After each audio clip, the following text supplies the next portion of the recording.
Bharatiya Janata party के कार्यकर्ता मारे गए हैं। 21 के चुनाव के बाद लगभग 3000 कार्यकर्ता विस्थापित बनकर आज भी अपने गांव में नहीं लौटे हैं। उनको दबाव बनाया जाता है कि आप तृणमूल का झंडा उठाओ तभी गांवों को रहने देंगे। क्या ये स्वस्थ लोकतंत्र की निशानी है? कोई व्यक्ति अपने किसी राजनीतिक दल में काम करना है, वो स्वतंत्र रूप से तय नहीं कर पाएगा। वो ममता जी मुख्यमंत्री की चैम्बर से तय करेगी क्या? ममता जी, जितना भी प्रताड़ना करना हो करो, बंगाल की जनता अब तय कर कर बैठी है।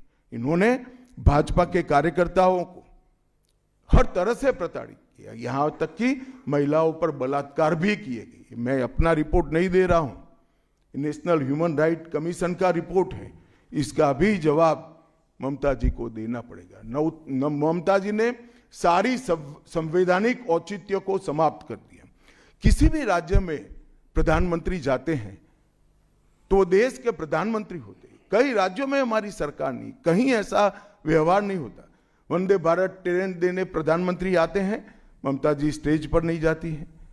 कई प्रकार के भारत सरकार के सुप्रीम कोर्ट के आदेश से बने हुए, मेरी बात ध्यान से सुनिएगा, सुप्रीम कोर्ट के आदेश से बने हुए भारत सरकार के डीओपीटी के रूल्स ये तोड़ देती है, मरोड़ देती है। डीजीपी और मुख्य सचिवों की अपॉइंटमेंट में मनमानी करती है। रिटायर्ड होने के बाद सलाहकार बनाकर प्रॉक्सी डीजीपी और प्रॉक्सी सीएस बैठाने का काम करती है।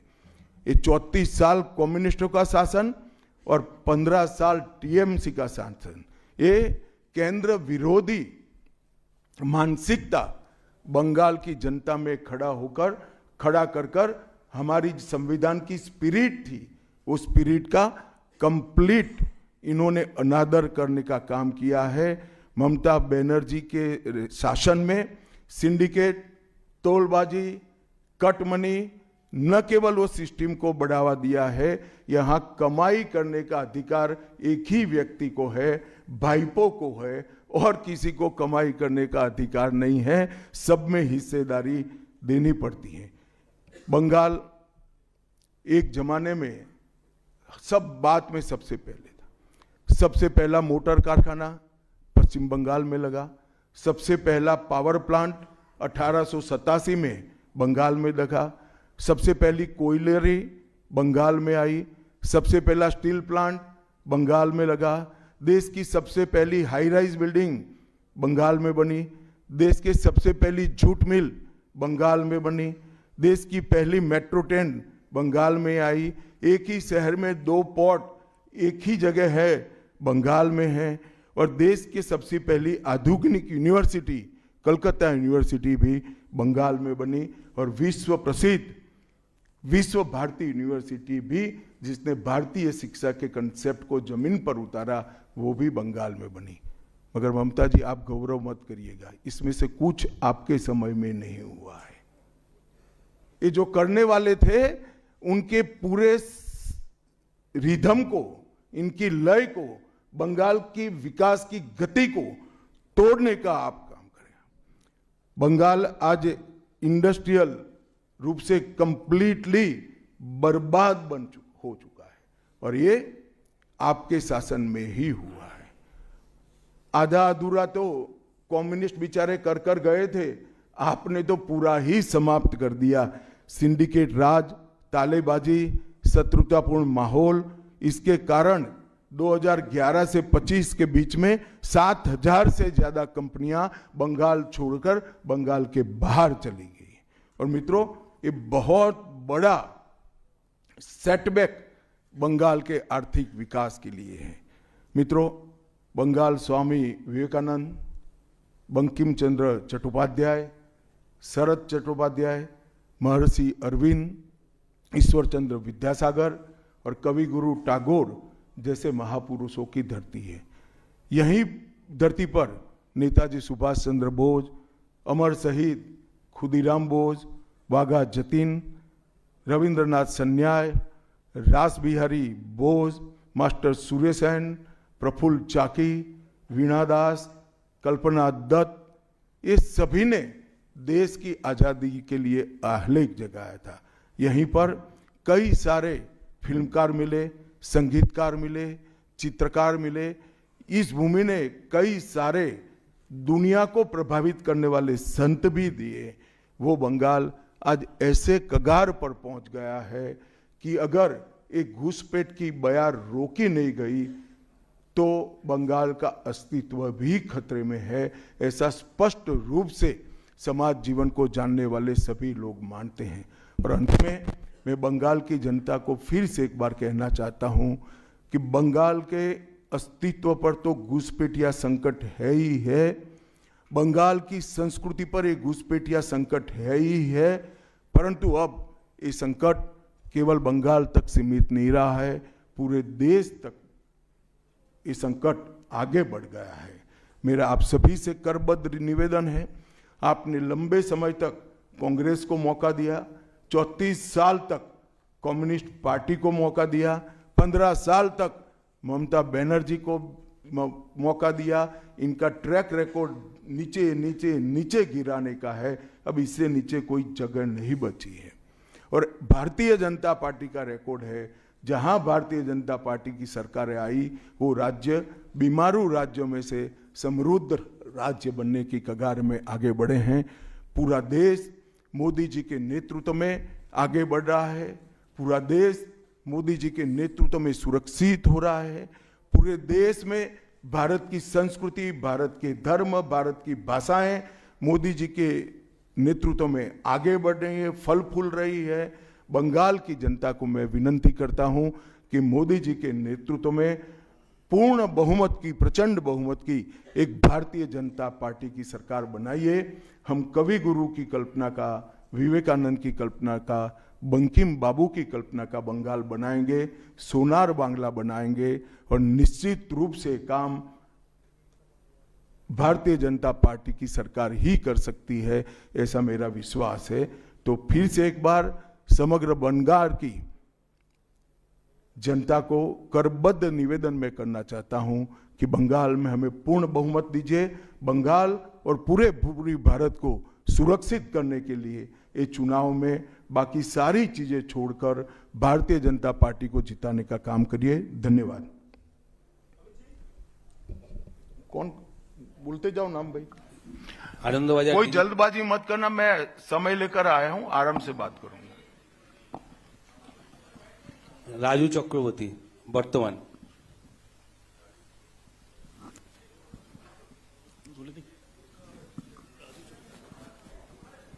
चलो भाई दूसरे कोई खड़े हो जाओ। गृहमंत्री जी नमस्कार, राजू चक्रवर्ती वर्तमान। मेरा 2 प्रश्न है। एक करो। अच्छा, 2014 के बाद आप जब पार्टी और एडमिनिस्ट्रेशन में बहुत सारे संस्कार लाए, 75 साल के बाद कोई भी लीडर या फिर मंत्री हो उसको मार्गदर्शक के भूमिका में जाना पड़ता है। तो आपको क्या लगता है अभी हाईएस्ट लेवल पे जो भी है पार्टी या फिर एडमिनिस्ट्रेशन में, वो 75 साल हो गया, उसको अपने आप वानप्रस्थ में जाना चाहिए? चलिए मैं बुलाकर आपको बताऊंगा। तुम बंगाल की चिंता करो भैया, मेरी पार्टी की क्यों चिंता कर रहे हो?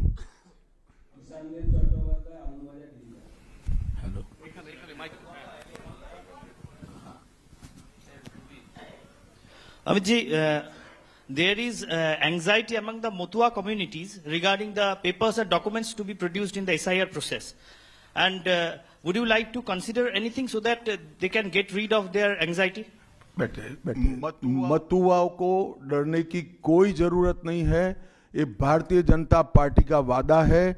जो शरणार्थी बंगाल में आए हैं वो भारत के नागरिक है, इनका कोई नुकसान नहीं कर सकता, ममता बनर्जी भी नहीं कर सकती। Amit ji, this is Atri Mitra from Indian Express. पिछले कई इलेक्शन में हम लोग देखे हैं कि your ground level organisation was failed to dominate in the day of election with TMC. So is your organization is ready for now in 2020? आपने ध्यान से नहीं देखा है। मैंने इसीलिए पहले भाजपा की विकास यात्रा, भारतीय जनता पार्टी की विकास यात्रा बनाई। हम 3 सीट पर थे, 77 पर पहुंचे हैं और 77 से अब एज अ मुख्य विरोध पक्ष हमारा अधिकार है कि विफल सरकार को उखाड़कर हमें जनता शासन देगी। हम 77 सीट पर ऐसे नहीं पहुंच सकते, 18 सीटें ऐसे नहीं जीत सकते हैं। हमारा काम बूथ तक पहुंच चुका है, इसी के कारण हमें सफलता मिली है। कृष्णजीत बख्शी, दूरदर्शन।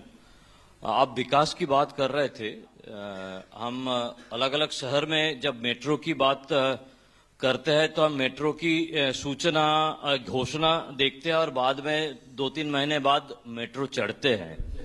लेकिन कोलकाता में हम देखते हैं कि हम बचपन से मेट्रो का काम चलते रहते हैं और खास तौर से मैं जब ऑफिस जाता हूं देखता रहता हूं कि एक जगह है जहां पे मेट्रो का काम आधा अधूरा पिछले कई सालों से है और 2-3 बार हाईकोर्ट का इंटरवेंशन के बावजूद भी वो काम हो नहीं पा रहा है और इसीलिए कई सारे जो यात्री है काफी उसका दिक्कत हो रही है। तो ये जो इस यहाँ पे विकास का काम इस तरह से केंद्र और प्रदेश की खींचतानी में रुकावट देखते हैं, इसमें कैसे इसका इलाज किया जाता है? बैठ जाइए। देखिए, भारत सरकार पूरे देश में इंफ्रास्ट्रक्चर के डेवलपमेंट के लिए बहुत सारे काम कर रही है। अगर भारत सरकार का पक्षपाती कामकाज का तरीका होता तो वो तमिलनाडु को भी अप्लाई हो सकता था, तेलंगाना को भी अप्लाई हो सकता था और हर राज्य को अप्लाई हो सकता था। सभी जगह इंफ्रास्ट्रक्चर के काम अच्छे चल रहे हैं।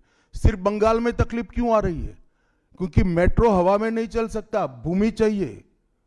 भूमि पर जो एंक्रोचमेंट है वो खाली कराने का काम राज्य सरकार का है। यहां भारत सरकार जो भी योजना लाए इसका विरोध करना, ये मानसिकता से सरकार चल रही है, जो बंगाल का भी भला नहीं कर रही है, देश का भी भला कर रही है।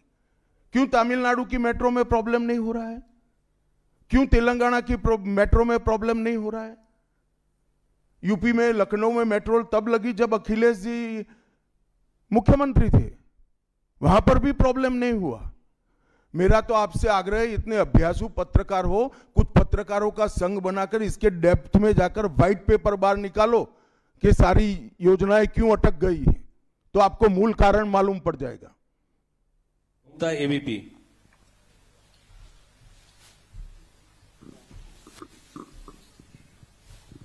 अमित जी, अभी आपने वंदे मातरम की चर्चा का जिक्र किया, लेकिन उसके साथ में जो है एक चर्चा और हुई थी, जी राम जी जो अभी जो कानून की शक्ल ले चुका है। उस दौरान भी जो है ममता बनर्जी और अभिषेक बनर्जी लगातार ये कहते रहे कि सरकार, केंद्र सरकार से फंड ही नहीं आता तो हम विकास कैसे करें, वो फंड रोकना और उसका विरोध किया। देखिए भाई, इनके विरोध को अब देश में कोई गंभीरता से नहीं ले रहा है। अगर कोई एक स्टेटमेंट भारत सरकार करेगी कि भारत देश कोई भी क्षेत्र में सबसे पहले आएगा तो भी ये विरोध करेंगे। विरोध उनका स्वभाव हो चुका है।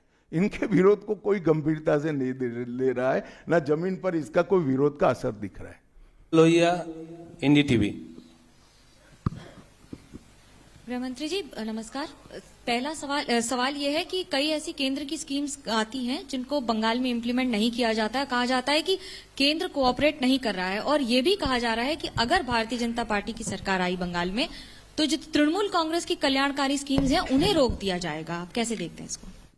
देखिए, मैं बंगाल की जनता को यह अपप्रचार चल रहा है, इससे स्पष्ट रूप से भारतीय जनता पार्टी की ओर से कहना चाहता हूं कि भारतीय जनता पार्टी की सरकार बनने के बाद अभी की जो सरकार जो स्कीमों के नाम से जो कुछ भी चला रही है, एक भी स्कीम बंद नहीं होगा और हमारे घोषणा पत्र में हम जितने भी स्कीमें करेंगे उसको जमीन पर उतारेंगे। ये हमारा रिकॉर्ड है, ट्रैक रिकॉर्ड है, देश भर में। उज्जवल राय, एएनआई। सर, आपने सबसे पहले ही घुसपैठियों की बात की है, जो सबसे बड़ा मुद्दा देश के लिए भी है और खासकर पश्चिम बंगाल जिस तरह से बांग्लादेश का अभी मौजूदा हालात है उसको देखते हुए। लेकिन जो सवाल आपने किया है उस पे प्रतिक्रिया ये मिलती है कि बीएसएफ तो केंद्र के अधीन है। आखिर ये विरोधाभास तुम कहां भाभी जी को याद करते थे? मैंने पहले ही जवाब दे दिया। बीएसएफ जब तक फेंसिंग नहीं होती है तब तक बीएसएफ सुरक्षा नहीं कर सकती है। बीएसएफ को भूमि देनी पड़ेगी फेंसिंग के लिए भारत सरकार को। मेरे स्तर पर मैंने 7 पत्र लिखे ममता बनर्जी को ये 6 साल के अंदर 3 बार गृह सचिव यहां कर मीटिंग कर कर गए चीफ सेक्रेटरी से। मैं पूछना चाहता हूं तृणमूल कांग्रेस की सरकार को, जमीन देने में क्या डर है? कि आपकी कोई रिस्पॉन्सिबिलिटी नहीं है या आप घुसपैठ होने देना चाहते हो? और फिर भी नदी नाले जंगल कहीं से कोई घुसपैठिया आ जाता है, कहां आता है? सबसे पहले गांव के थाने और पटवारी के बगैर कोई रह सकता है? इसके डॉक्यूमेंट कौन बना रहा है? बंगाल सरकार बना रही है। देश भर से जो घुसपैठिए पकड़े जा रहे हैं, इनके पास से बंगाल के डॉक्यूमेंट, फर्जी डॉक्यूमेंट पकड़े जाते हैं। उन्होंने घुसपैठियों को अपनी वोट बैंक मजबूत करने के लिए राज्य सरकार की नीति के रूप में स्वीकार कर लिया है। इसलिए मैं कहता हूं कि तृणमूल कांग्रेस घुसपैठ नहीं रोक सकती। बंगाल की डेमोग्राफी खतरनाक तरीके से बदल रही है और आने वाला समय बहुत चिंताजनक है। 2024 के चुनाव से पहले बंगाल में मंदिर मस्जिद की राजनीति शुरू हुई है। आपको पता होगा मुर्शिदाबाद में बाबरी मस्जिद का। एक मिनट, मंदिर और मस्जिद दोनों की राजनीति कौन कर रहा है? एक तृणमूल से निकले हुए एमएलए कर रहे हैं और एक तृणमूल कांग्रेस कर रही है। तो सवाल का एड्रेस गलत है, सवाल तो सही है। निर्माण से बंगाल और भारत में शांति का माहौल बिगड़ सकता है। देखिए, चुनाव के वक्त ये सब करने की परंपरा कितनी उचित है वो बंगाल की जनता को तय करना पड़ेगा। मगर मुद्दा यहां तक सीमित नहीं हुआ है। युवाओं की रोजगारी का है, महिलाओं की सुरक्षा का है, घुसपैठ का मुद्दा है, भ्रष्टाचार का मुद्दा है, इंडस्ट्रीज के पलायन का मुद्दा है, गिरते जा रहे इंफ्रास्ट्रक्चर के स्तर का मुद्दा है। ढेर सारे मुद्दे हुए, कहीं से बच नहीं सकते।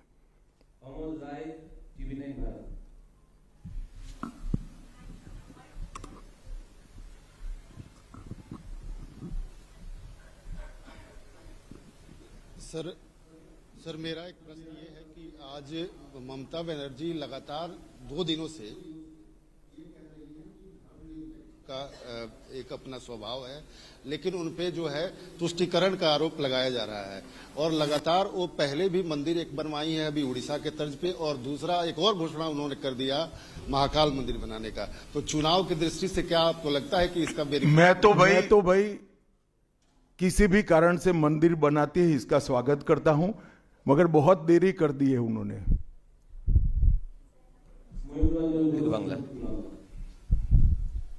अमित जी, एक सवाल बार बार एक नैरेटिव फैला जाता है टीएमसी और लेफ्ट के तरफ से कि बंगाल में जितना भी काम कर ले बीजेपी कार्यकर्ता, ऊपर कुछ सेटिंग वगैरह है तो अमित शाह जी और नरेंद्र मोदी जीतना नहीं चाहते। आज पूछता है बंगाल, जवाब चाहे बांग्ला, आप लोग बंगाल को जीतना चाहते हैं? कितना सीरियस है सेंट्रल बीजेपी? देखिए भाई, मैं यहां आकर प्रेस कर रहा हूं। मोदी जी अभी थोड़े दिन पहले सभा करने के लिए आने के लिए निकले थे, जा नहीं पाए। अब ममता बनर्जी कह रही कि हम उनके साथ हैं। अगर उनको भ्रांति फैलानी है तो फैलाएं। भारतीय जनता पार्टी का कोई नेता घुसपैठियों को आश्रय देने वाले के साथ नहीं रह सकता। ये भारतीय जनता पार्टी का सिद्धांत है और हम सब भारतीय जनता पार्टी के कार्यकर्ता से लेके मोदी जी तक कटिबद्ध है कि मूल समेत तृणमूल कांग्रेस की सरकार को हम उखाड़ कर फेंक देंगे।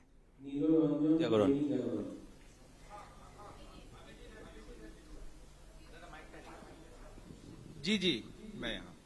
ये अभी आप कह रहे थे कि 3000 जो हैं भाजपा के कार्यकर्ता जो हैं घर छोड़कर भागना पड़ा उनको इलेक्शन के कारण, 300 की हत्या भी हुई है। फ्री एंड फेयर इलेक्शन कैसे होगा अगर मतलब लोग जा ही नहीं पाएंगे बूथ पर? तो देखिए, ऐसी ही नीतियां अपनाई थी कम्युनिस्टों ने, मगर सत्ता परिवर्तन हुआ या नहीं हुआ। ऐसी ही नीतियां अपनाई थी उत्तर प्रदेश में समाजवादी पार्टी ने, सत्ता परिवर्तन हुआ या नहीं हुआ। लोकतंत्र में जनता महान होती है और जनता जब तय कर सकती है, कर लेती है, किसी भी तानाशाह का कुछ नहीं चलता। CNN News 18. So there has been a huge attack by the Trinamool leaders that the election commission is BJP commission. That's what they say, and whatever deletion is taking place, that is at the behest of BJP. So how do you react to that, sir? देखिए, ममता जी के पास से और कोई अपेक्षा रख नहीं सकते। उनके खिलाफ जजमेंट आएगा तो जुडिशरी बीजेपी की है, इलेक्शन कमीशन घुसपैठिया हटाएगा, एसआईआर लाएगा तो इलेक्शन कमीशन बीजेपी का है। वो हारने के बाद शायद ऐसा कही कि मेरे कार्यकर्ता ही बीजेपी में चले गए।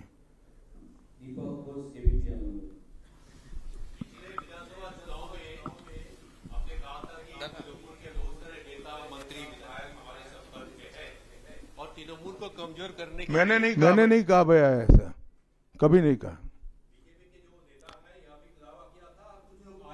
हाँ, आए ही है।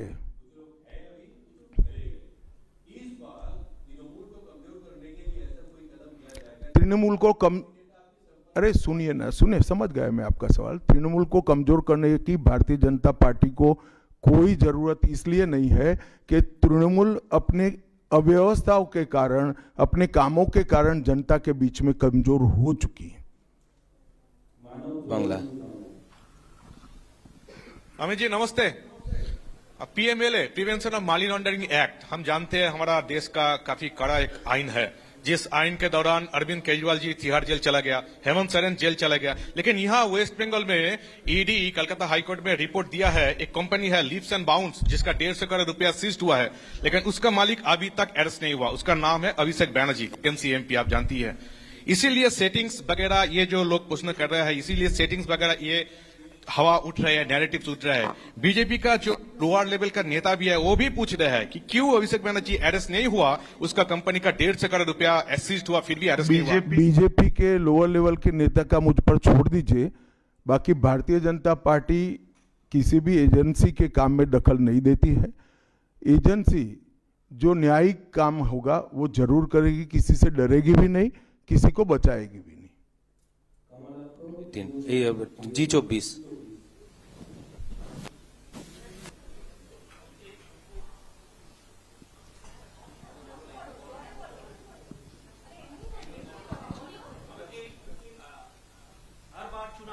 आप जब बंगाल आते हैं, अब तक एक टारगेट देते हैं बीजेपी लीडर और सभी को, तो इस साल 26 के चुनाव के पहले अब सुने नहीं, मैं कहा 2/3 बहुमत के साथ सरकार बनाएगी।